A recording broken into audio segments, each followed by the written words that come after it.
she really say that? Real talk with female entrepreneurs and a few good men that will shock and surprise you. Hi, my name is Heidi Mima. And I'm Chef Katrina, and we co-host this amazing podcast where we are interviewing women and, like you said, a few men around the world of entrepreneurship, but mainly women, because women really have something to say, and I think it needs to finally be heard, especially when it comes to the world of business. So thanks for tuning in and listening in to our podcast. Did she really say that? I am so excited that you're here with us today, September, to take the stage really at the Breakthrough Create Her Business Summit, because the conversation we're going to have today, honestly, no one is having with us women. So you are the CEO of CEO Space, and I just really want to understand, what's your journey in entrepreneurship? How did you get here? Were you born this way? Did you have like a fall path through here? Like, what's it been like for you? Well, I'd like to believe I was born this way. Both of my parents were both business owners, and I've never seen them work a job. I don't even know what that looks like to do that. I have had jobs in my past, and I'm a terrible employee. Terrible employee. That does not fit me at all.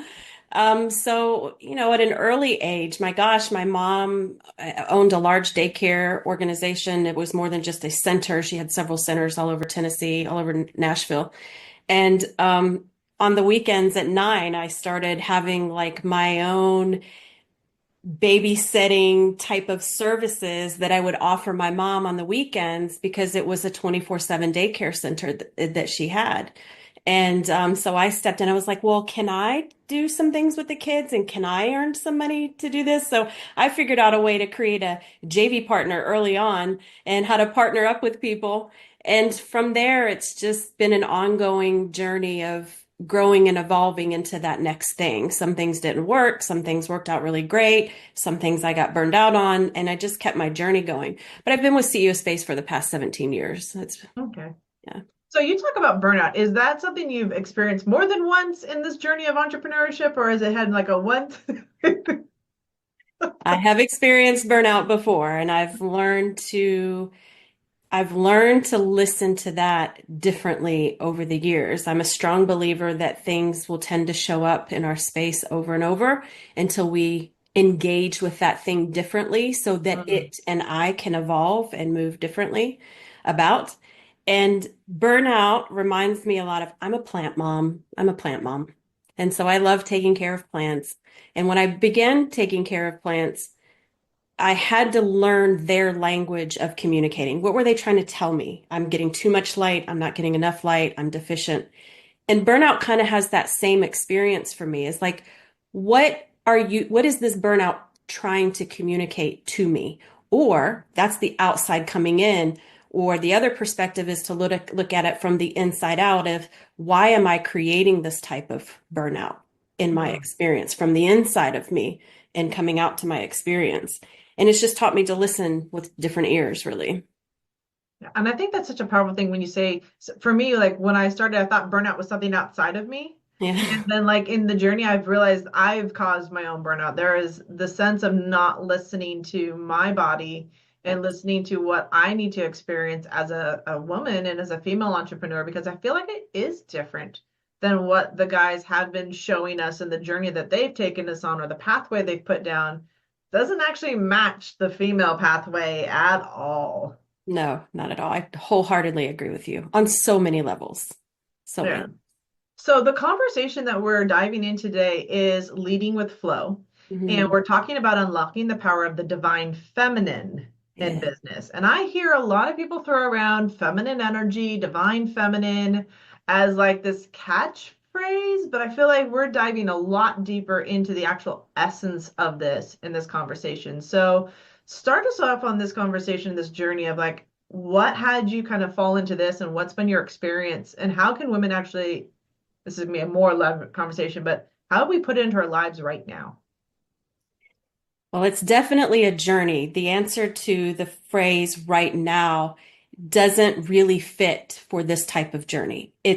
You can start the process right now, but to obtain that level of clarity and alignment is definitely a journey, depending on where you are in your life and what you're dealing with, what you're grappling with, what you feel like you're thriving in and what you feel like you're struggling in. All of that plays into a factor. So how did I get into this space was completely by divine intervention is the only way I can describe it. Okay. So for many years, I did intuitive readings for a very, very long time. In fact, my father, when I was around the age of 5, he would set me in his front office as he would bring in new hires, and he would tell me about this person when they leave.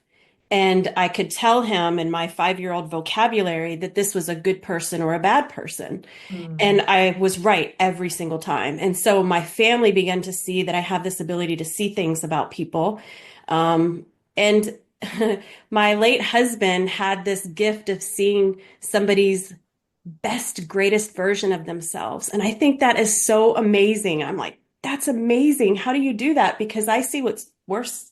I see the things to be mindful of. I see the things to be cautious of. In other words, I see the shadows that people carry with them. And for a while, I interpret that as this is something for me to be leery of. It's for me to be cautious of. But what I've learned in my journey is it's something that needs to be nurtured. It's something that needs to be paid attention to. So I have a client in particular that really got me on this path. Over the years, I've evolved my intuitive gift, which I would say has always been clarity. That's what the conversations always provide clarity to the person that's in front of me. And then I moved into transformational coaching and learning about those processes. And then I learned about internal family systems. And that to me is a really important role to answering your question of how do you even align with your divine feminine? And the internal family systems, basically the way I could simplify that is to say that we have many parts of us. And we say it in conversation. There's a part of me that feels strong here. There's a part of me that's upset, or there's a part of me that XYZ, whatever that is. That's a real thing. That's a real part of your personality. It's not the whole personality. It's a part of the personality. So I'm a mom. And so I have a mom hat that I wear, and I have a daughter hat and a niece and a granddaughter. And I have all these hats that I wear, and they're all different types of my personality. So the way that I mom my kids is definitely not the way that I am in a partner in my intimate relationship. It's a different part of my personality. So the journey begins with understanding those parts of you. And understanding who is in charge. So going back to this client that really put me on this path here, for her most dominating part of her personality was what she identified as Polly the pleaser, constantly pleasing people to a fault, that there was no room for her because it was always about, let me satisfy what this person needs. And we find women tend to fall into that space. I would say our generation, and perhaps maybe some of the Gen Z probably has some of that in there as well. And I'm finding that with this new generations that are coming about, that there's a more aligned knowing into who they really are, at least in the circle that I'm around. And so the short of it is, it's a journey. Where you begin is by understanding all of the parts of you and who's at play when. Then, when you understand who's at play, you begin to nurture those parts of you. So for this client in particular, Polly ran the show for a very long time. And Polly just needed some attention. She needed to understand what her gift is in this family that she's operating in. And that put her in the right seat on the bus. So she knows she doesn't need to run the show. She doesn't need to keep the core self protected any longer. She's safe to let her guard down. And now she no longer needs to run that show. And so over a course of a year, the amount of layers that we peeled back of who's running the show, who's showing up, just to get to the core of her, which we identify as the divine feminine for her, is that's what she wanted to connect with. I want to connect with my divine feminine. Okay, great. Let's clear up all the chaos of all of our parts that are running the show so that we can hear and so that we can see who that is at the core self. Does that make sense? Yeah, I think you simplified this beautifully, honestly, because when women talk about like what is the defined feminine, what is that feminine energy, it feels abstract still. Mm, And what I love about what you just shared is you're like, you called it the internal family systems. systems, right? And so I'm going to just note that down because that is fantastic. Like, There's and a whole books, literature, courses, community around IFS, internal family systems, for anybody who wants to dive into that. okay, because I love how you said you like we do wear so many hats as women, and sometimes I come across so many women that when their children leave, when something shifts in their life, they're all of a sudden asking themselves like, who am I? Yes. That is literally the same. They're like, it's like, so what do you, when you're talking to the divine feminine, you're asking her what she wants, and they're unable to even communicate or recognize because we don't sit with ourselves as women and really say, who am I beyond mom, Mm-hmm. beyond, wife or partner or friend or, whatever that looks like that we wear out there. Is like you said, we've cluttered our lives. Mm-hmm. And then when we get that down, we get to strip down that. And I love that you're having this conversation with a client, and this is bringing up this conversation because when you start taking on the world of business, you then throw on this world of entrepreneur. Yes. Yes. And so now you're wearing this hat entrepreneur on top of all the other chaoses that you're talking to. Yeah. And so when you talk about just like getting down to finding out who's dominating the conversation, is there a process kind of that you went through, maybe just like a top level piece that you kind of went through with your client to discover that? Yes. I want to clarify one thing, that there is a Mhm. big difference between being a business owner and being an entrepreneur. A Ooh, business owner is somebody who's running a business. okay. An entrepreneur is somebody who's actively looking for different opportunities, and their businesses run on their own. I like that distinction. I hope you all took notes. Every single one of you. I want you to repeat that again, September, because that is a gold truth bomb right there. Yeah. Business owners run a business, and there's no judgment of good or bad. It's, what do you want? Do you Mm, want to run a business? Is that what you want to do? Or would you rather own businesses and they run themselves, and you're looking to evolve your skill set, evolve your impact, expand your reach, and you can do that as an entrepreneur. You can do it as a business owner, but you have more opportunities to do it as an entrepreneur. I love that distinction. Yeah, I thought that was like a huge light bulb that went off for me It as did. well, because the words are so, we use them interchangeably. And I'm like, wait a second, there has to be a difference between these two. And when I realized what that difference was, my conversations with my clients totally changed. Yeah. Because if you're a business owner, that's a separate process than being an entrepreneur. Like, what are you actively seeking? What's in your way? What are you looking for next? Those answers are very different based on how you're operating as an independent, whether it's a business owner, an entrepreneur. Um, Can Going I back tie to, into that real quick before you dive into the next piece? yes, go. I love this word phrase because I started looking up the word between a difference between coach and mentor. Oh, yes. Oh, That yeah. was another one because a lot of Yes. people confuse coach and mentor, but they are two vastly different segments. A coach is somebody that can coach you without having had an experience. Like we can have a football coach that's never stepped on a field, Sure. Sure. right? You could have, we've got so many like references around that, but a mentor is somebody that has gone through and has the wisdom to share with you because coaching is around knowledge. This is something I just learned. You can coach knowledge, read a book, that could be a coach.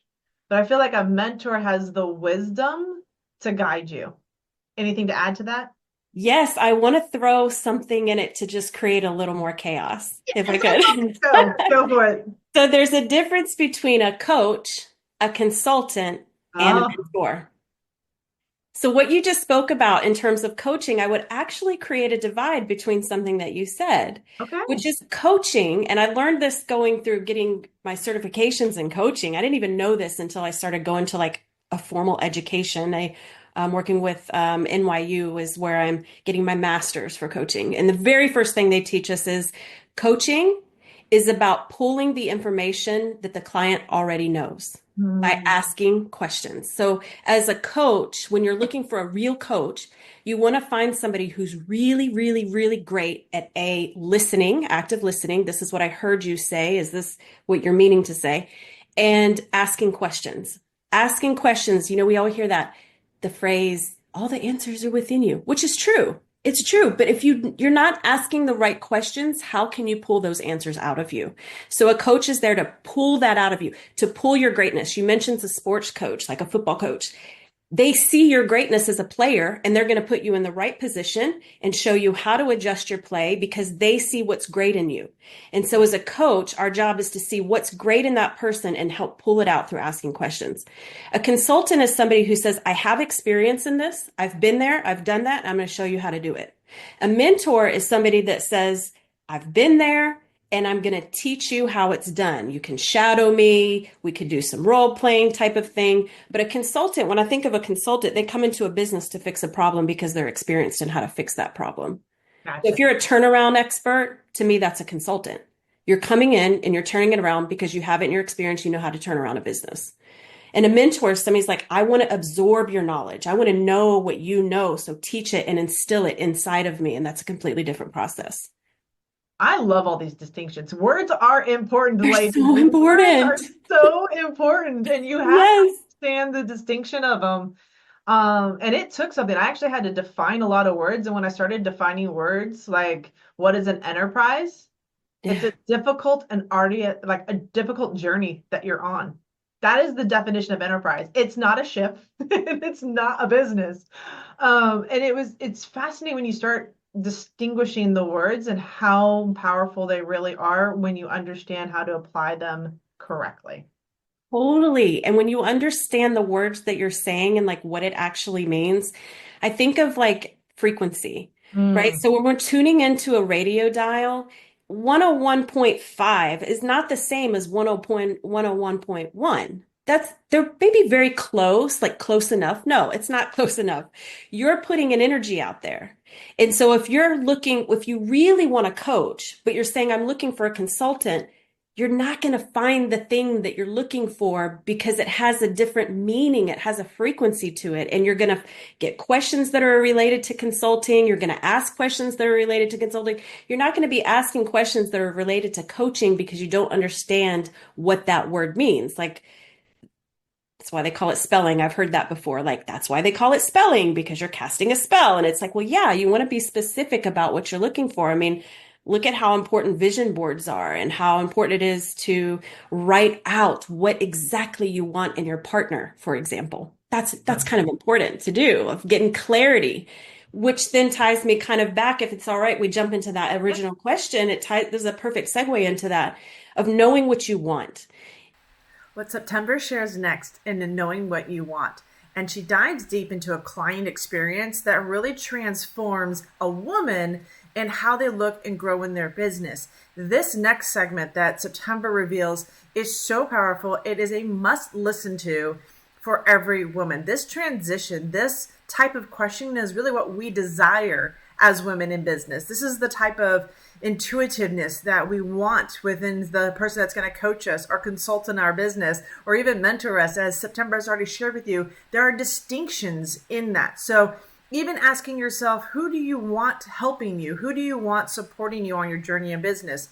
This next section is completely transformative.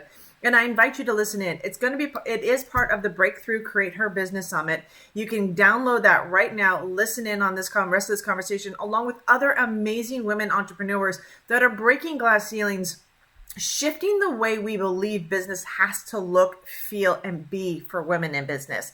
So I invite you to go ahead and click on the link down in the comments or description and go through and listen to the rest of September's interview with me, this profound question that she started asking her clients that shifted everything specifically for women in business. If you're ready to level up but still feel a little stuck, this conversation is you're going to love. So Thank you for listening here on Did She Really Say That? I love this podcast. I love interviewing these amazing women and giving you an opportunity to really dive deep into what they're sharing along with other female business mentors, coaches, and consultants. Because when women teach women, everything begins to shift because we relate on a different level of how we're experiencing our business because that is unique to us. So thank you for being here. If you're loving this podcast, please give it a 5-star review, give it a thumbs up, share it with your other female entrepreneurs out there. Help us continue getting these messages in front of incredible businesswomen to help transform, break through,